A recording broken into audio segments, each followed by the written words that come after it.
and welcome back to another episode of Mass Monologues. Today, I'm thrilled to have Brittany Weinstock with me here, and she is an opera singer and a writer. Can you tell us a little bit about yourself and how those two things connected? Yeah, so I am currently pursuing a graduate degree at Indiana University in opera. Singing is how I make my living and what I've been pursuing these years. But ever since I was very young, I've also loved to write stories, the written word especially. I've loved short stories, now eventually going into full length novels. But when I was in undergrad, I took some time away from writing because I just got so busy with my vocal performance degree. But over this summer 2023 is when I started getting back into it, started saying, okay, I think I can do something with this. I think I want to pull this back out. And so that's how that kind of came back into my life Yeah. in a way. Yeah. So Yeah. you said you've been writing mostly your entire life, or it's been something you've done on and off. Is that Mhm. correct? Yeah. Yeah. Have you written stories? You were saying novels. What type of novels do you write? What genre have you delved into? So when I was younger, it was a lot of kind of short stories. I really loved like fairy stories and things. So I would write those kinds of things. I would write teen dystopian, very short, like 100-page novels or so. And then when I was 13 or 14, I actually wrote a book about the Holocaust, about my family's experience in the Holocaust and how that came to be. And after that, I started to write a novel when I was about 15 about the Russian Revolution. I have some Russian heritage. My family, I don't know of anyone personally who went through the Russian Revolution, but Yes. that period always fascinated me. I have that ethnicity. And so I worked on that novel. Again, I put it away for a bit and then now I've been bringing it back out. So I've been really working on it on and off for about 8 years. So, It seems as though you're writing in more of the historical fiction genre. Is that correct? yes, yes. Okay. And for writing in a historical fiction genre, obviously you need to refer back to those textbooks, the history. What do you do for when doing your research? How do you approach that? I've read books focusing on that, such as The Last Tsar and Nicholas and Alexandra by Robert K. Massey. And I watch also documentaries about it. So I can if I see the footage, I feel like I can put myself there, put my characters there. But not only do I read that nonfiction and also firsthand sources, I look up different letters and things that were written at the time. I also read a lot of fiction books set in that period because that helps me see how can characters fit in? How can I make a story of this very fascinating period? What things am I getting right? What things do I need to adjust? That kind of thing. Yeah. Because those authors also do research as well, so I can glean their knowledge as well as my own. No, I love that. Just taking from everything other authors have done before you and implementing it into the story that you're creating. I'm just wondering, in terms of like voice tone and style, like just writing from a perspective of someone during the Russian Revolution, obviously you have a different dialect, you use different words in your writing.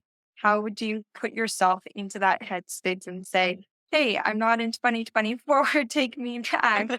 Yeah. And that's definitely sometimes I find myself saying, this phrase sounds really modern and I probably shouldn't do it. Honestly, the more I read fiction set in that era, if the dialogue is written well, I find myself just automatically getting into that era. I read novels written during that period as well. Older kind of Russian classic novels, not quite from that time, but maybe like Dr. Zhivago and Crime and Punishment and those sort of things, as well as watching shows maybe such as like Downton Abbey, which have that kind of older dialogue, older kind of more formal way of speaking. And I find that I don't even really have to think about it if I'm immersed enough in it. If I just write it and I've been reading and listening to it for a while, it just comes out. It's the same with acting and singing in a way, as I'm an actor and singer. If I immerse myself in that dialect, in that period, I find myself just automatically doing it without really having to think too hard. You're inside this character, this setting, this scenario from reading all these books, then you adapt all those qualities that those characters might have, and you can always put your characters in your writing. I'm wondering, you said that you have family that's also Russian. Have you ever asked them about their experiences or My direct family came over in the early 20th century having to do with some of the pogroms that were happening to Jewish people in the Russian Empire at that time. So I do have some family living in Moscow and also in Ukraine, in Odessa, but I've never met them. They're a little more distant. But I do have friends who are Russian and whose family lived that experience. And so I've actually used them as a resource to make sure the cultural things are correct, make sure Mhm. that I'm understanding the culture, understanding kind of what goes into that, what historically the different things that would have been correct then. Yeah. Okay, so can you try and walk me through your writing process? I know authors approach this differently depending on their personality, how their day is set up, what they do. And do you write every day? Do you have a routine? Is it continuous or do you just set one day a week to write? How consistent are you? Taking from my modern kind of era of writing, not the stuff that I did in high school, but when I picked it up this summer, I do try to write every day. It sometimes can be tricky when I have like I was just in an opera and so that was tricky to manage with rehearsal schedule. But in general, I do try to write every day. I usually write at night mostly when I finish all the things I need to do for the day. I set up my computer, I have my writing notebook, I have my document, and I just go to town in whatever stage that I'm at. I find that the weekends are also really good for extended writing periods. Usually, when I write during the weekdays, I can get an hour or two in. On the weekdays, I can get 5 or 6 hours, sometimes if I'm lucky, if I don't have anything else going on. And I find that that kind of schedule helps me consistently get on it.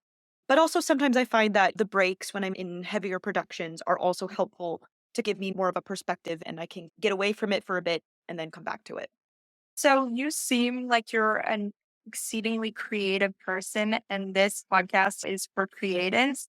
I just want to know how you manage all this creativity, like with your author schedule, the recitals, performances you have to go to, and then writing on the side as well.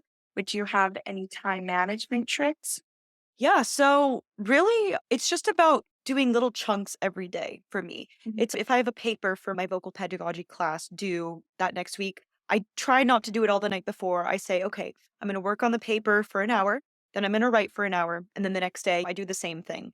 So it's if I break it up into chunks, it's a lot less overwhelming. And same with like recital prep, memorization, character prep, that kind of thing. If I do a little bit every day, I have my day in three different chunks in terms of the work I do after my classes and my practice and rehearsals.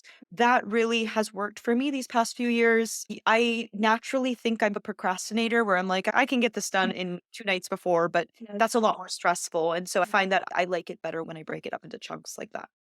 No, that's an amazing way to just go about that, doing a little bit each day, and then eventually you'll get better, a little bit better each day until you achieve your goal. Do you ever batch your work and say, this week I'm just going to focus on author, and then this week I'm just going to focus on writing? Or is it just more than doing a little bit each day? It's really doing a little bit each day. Because I'm immersed in my opera career, I don't really find myself taking extended breaks except over the summer because of certain health issues. But with writing too, I find that writing is easier to take breaks from than Mhm. singing because, again, singing is my main kind Mhm. of career path. But again, if I take a week off of writing and I come back to it, it's like it almost gives me a fresher perspective.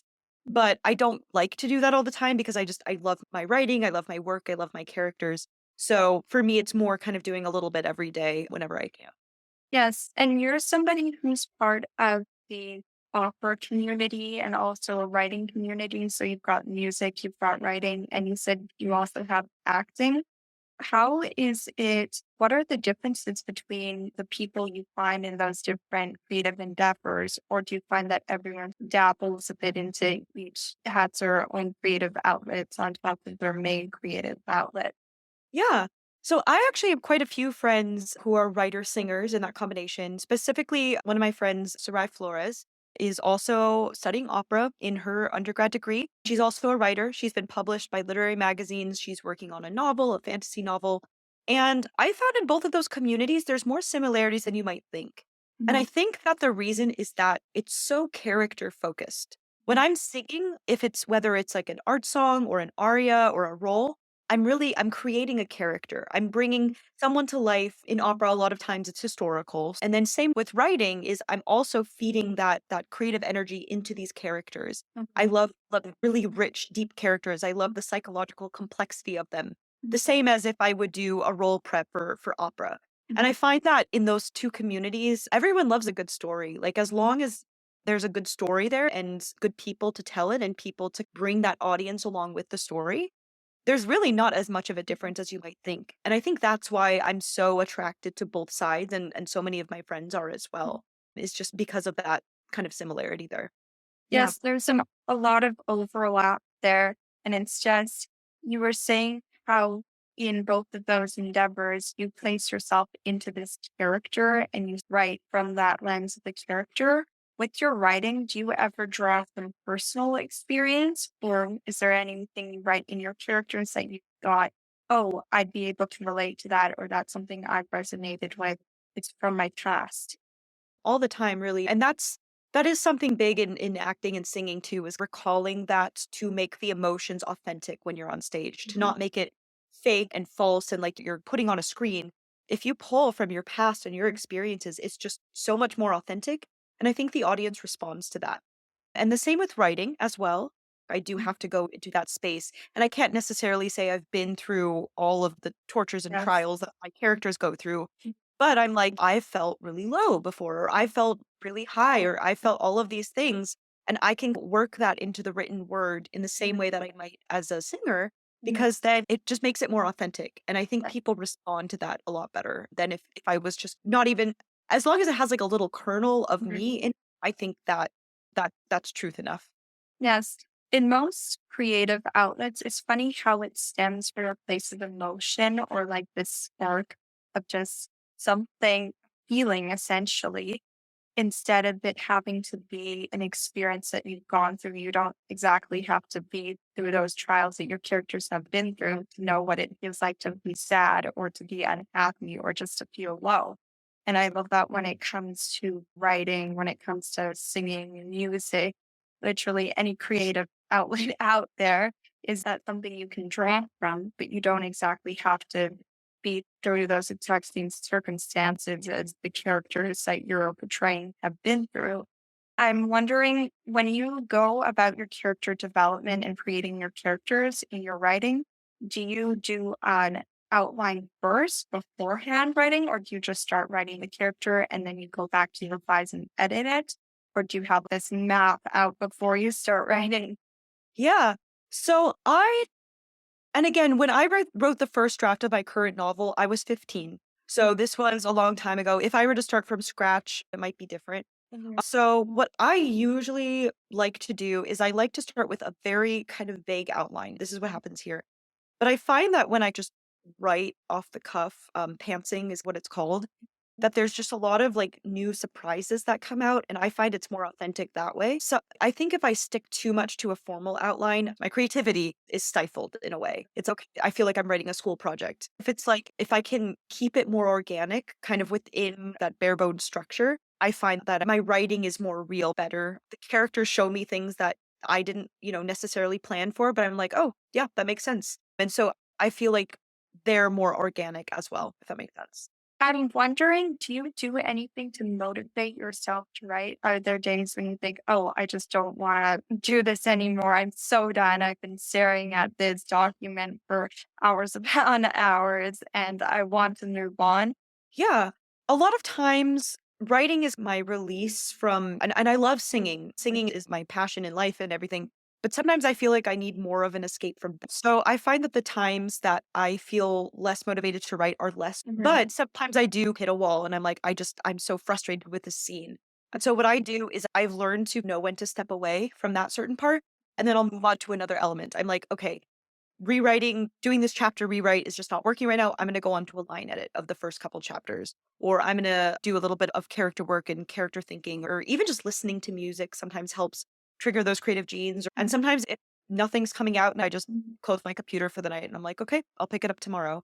Yeah. Because I think that the key to creativity is it can't feel forced. Mhm. And so if I feel like I'm forcing myself to do these things, I get frustrated with it and then there's almost I start to resent it a little bit. And I never want to do that in either singing or writing.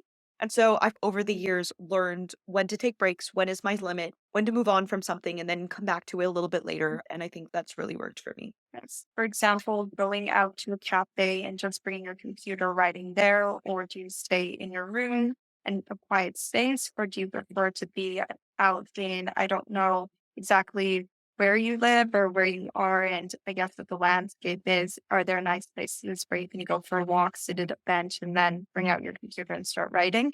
Yeah.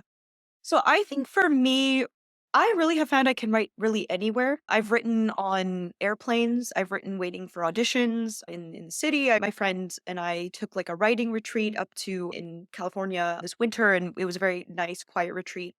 Most of my writing I do in my room just because of the time of day that I do it is Mhm. usually at night. And I found that if I have a semblance of privacy around me, like quiet environment of my room, Mhm. that's when I'm best. Mhm. But I've also written in louder cafes and things, and I can usually it sparks a different kind of creativity because of the energy there. So yeah. Mhm. I'm wondering, do you ever change up the scenery just to get more inspiration? Or if you're stuck on a chapter and you think, hey, maybe if I go down to this cafe, I'll find some inspiration. It will motivate me to write more.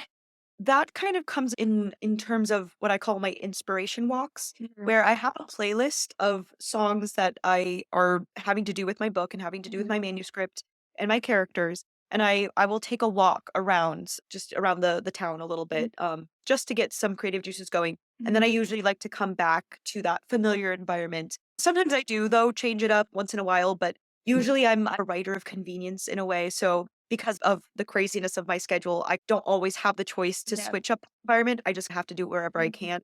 But yeah, so that's kind of what I Yes. do. No, you said that you created a playlist for yourself.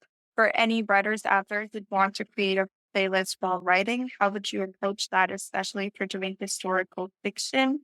Do you draw from that era, that genre you're writing in, or how have you about that? Yeah. So my playlist is really a mix of things. Usually how I started it was I would shuffle through my liked songs on Spotify and I'd say, "Oh, this song, I envisioned this song for this scene." Almost like a movie soundtrack where I'm like, "Okay, this song evokes this scene or this song evokes this character." Mhm. Most of what I listen to is classical music, so I have a lot of classical music, not necessarily just sticking to that kind of 1917, Mhm. 1918 era, but whatever reminds me of it. I have a lot of musical theater as Mhm. well. I do also have some more contemporary songs, though, some more low key kind of indie Mhm. pop, acoustic sort of things that also bring to life that. And I've started putting it in order of the scenes in my book. Again, like a movie soundtrack would be. I'm like, okay. And I went in order. And then I started just adding songs at the end that kind of reminded me of it as well. Just because I'm so connected musically that like I almost when I'm listening to a song, I almost can't help but relate it to my writing in a way. Yes. So that's what I've done with that. Do you do a lot of visualization while writing? Do you just visualize this entire chapter in your head, the characters going from place to place, doing whatever they're doing? And I guess just immerse yourself in that. And do you write from that point of view, or is that a tool used to help you write more? Yeah, I'd say visualizing and imagination plays a really big part in my writing. A lot of times I will just see a scene and then I just write what I see in a way. I'm a visual learner as well. So having that image in my mind where these different people are, what the environment looks like, who's around them, what sights and smells and all of that and sounds are they experiencing. So I find that writing from that perspective has been the most helpful for me Mhm. in terms of especially very vivid descriptions as well. I just see it in my mind's eye and write what I see. And for your books, what point do you get feedback on your writing? Do you ever show it to a family member or a friend and say, hey, can you read this chapter for me and just tell me what you think of it? Or are you waiting to do that until your book is completely finished? Yeah. So I do that all the time. I have different levels of critique partners and beta readers as well. So I both give it to family members and close friends. I've given it to my best friend. I've given it to my boyfriend. Mhm. They've read through the different drafts. They've helped me a lot. And then I also gave it to professional beta readers as well. Really, I started doing that once the first, what I call the first modern draft was done. And then I started giving it to people. Mhm. And I gave it to two rounds of beta readers. And I found once I was developing their feedback, it just got Mhm. better and better each time. So I think having feedback is very valuable because I can't always see the problems with it because I'm so immersed in it. I Mhm. think, oh, yes, this makes perfect sense Yeah. to me and they're like, "This doesn't work," or "This Mhm. sentence doesn't really work," or "This character isn't developed." It's nice to have fresh eyes because I can get perspective on it, and someone else can. This is how it strikes another reader, and that is just valuable for me in my writing process. And I'm wondering how much from the first draft that you created of your book, how much have you modified it and how much has it changed? Yeah. Honestly, it is a whole different book. I'd say probably 97, 98% of the text has changed. Basic story plot is similar. The characters are the same. The main characters are the same. They have a lot more depth to them. They have a different backstory sometimes. Yeah, I would say a good amount has changed from the first modern draft that started showing its new structure a lot better. But honestly, the story that I wrote 8 years ago is just different because I just had different life experiences. I wasn't as in touch with myself as well as a Mhm. writer and creator.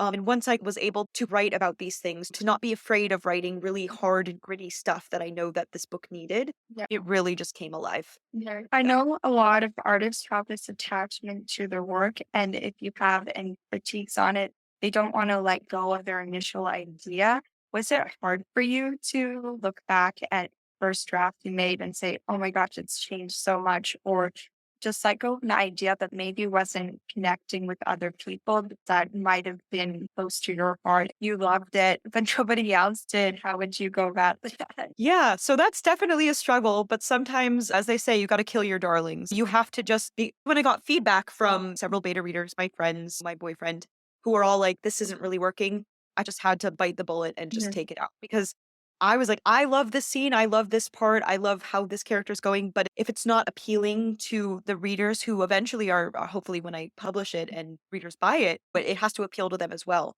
Sometimes if it works in my head, it doesn't always work out, so it's tough, but I'm very used to critiques of my singing. I'm very used to rejection. I'm very used to being critiqued on my stuff. So I feel like I don't take it personally. Yeah. I'm prepped for it. I have that steel toughness that I need. I'm like, okay, this is a product and this is going to make it better. I know it's so painful to take this out, but this is going to make it better. And then oftentimes it does. Usually 9 times out of 10, it really does make it better. Mhm. Sometimes I do choose if one beta reader says, I don't really like this, but I'm like, you know what? I think this really needs to happen. I keep it in, but 9 times out of 10, I usually will listen to that feedback. So, as you're working through, I guess, the final drafts of your book, is there any pieces of advice you give your younger self? Yeah, I would say keep going and believe in yourself. Believe in your characters, believe in your story. I would say there's a story within you. There's a story within 15-year-old Brittany Mm. that, obviously what it is now is just a supernova beyond what it was.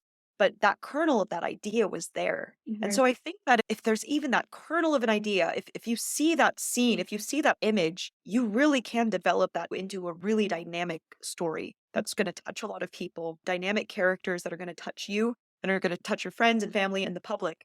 And so I think just to keep believing in that Mhm. and not give up with that, that's what I would say is keep telling that story because it's important and it needs to be heard. Thank you so much. I'm wondering, are there any social media platforms that people can reach you at, or do you have a website link? Yeah. For my writing, my account is Brittany Weinstock author. That's the account on Instagram. It's just my name, BritanyWeinstock author. For my website, it's a more music-based website. I'm planning to launch an author website soon. If you are at all interested in my singing and personal account are merged, that would be brittany.rose.weinstock. In terms of my book, so I actually have not started querying it yet. It's still in the final developmental stages before I start querying. But once I have an agent and once that starts getting published, then I'd love to get back in contact and I can tell you and your audience where to pre-save that because I'm trying to go the traditional publishing route with it. Yeah. So yeah. Thank you so much for being on this podcast. We loved having you. And if the audience out there, you like this podcast and you want more episodes, please do share with a friend and family member. Thank you. It was so nice to meet you.